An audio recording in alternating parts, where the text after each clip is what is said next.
Because my daughter, she had asthma when she was 1 or 2 years old. 3 years తర్వాత no signs of asthma, nothing. అప్పుడు severe ఉండేది bronchial asthma. She has a strong family history, like my husband's side, everyone, every generation lo everyone has severe asthma. So for 2 years appudu she used to suffer like anything. Tarvata after 3 years no signs till now.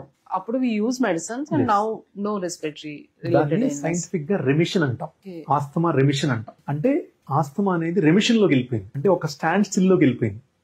So ఈ remission అయ్యే chance ఎక్కువ ఎవరికి ఉంటుందంటే onset of asthma గనక less than 10 years ముందు onset అయితే, మీ life లో asthma start అనేది లెస్ దెన్ 10 years కనుక అయితే మీకు రెమిషన్ అయ్యే ఛాన్స్ చాలా ఎక్కువ.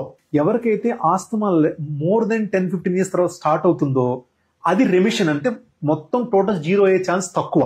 ఇట్లా ఇది very important point, many people doesn't know. Earlier the onset it is better, remission అయిపోయి కంప్లీట్ గా బాడీ నుంచి వెళ్ళిపోయే ఛాన్స్ ఎక్కువ.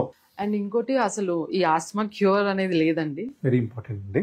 సో ఆస్తమా అనేది as on date it is 100% controllable disease.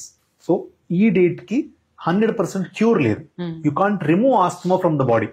కొన్ని టైప్స్ ఆఫ్ ఆస్తమా ఉంది, ఆక్యుపేషనల్ ఆస్తమా కానీ, dust induced కానీ, ఆర్ ఎనీ ఫ్యాక్టరీ ఎక్స్పోజర్ కానీ, అది గనక ఎక్స్పోజర్ తీసేస్తే తగ్గిపోతుంది, దట్ ఈస్ డిఫరెంట్. అలా కాకుండా ఏదైతే వంశపారంపర్యంగా వస్తుందో atopic related or allergen related asthma ఉందో జనరల్ గా దీన్ని కంప్లీట్ గా బాడీ నుంచి రిమూవ్ చేయలేము. There is no cure as on date. కానీ 100% కంట్రోలబుల్. కంట్రోల్ చేసి దాన్ని స్లోగా డోసెస్ డిక్రీజ్ చేస్తే మనం we can keep things under our control.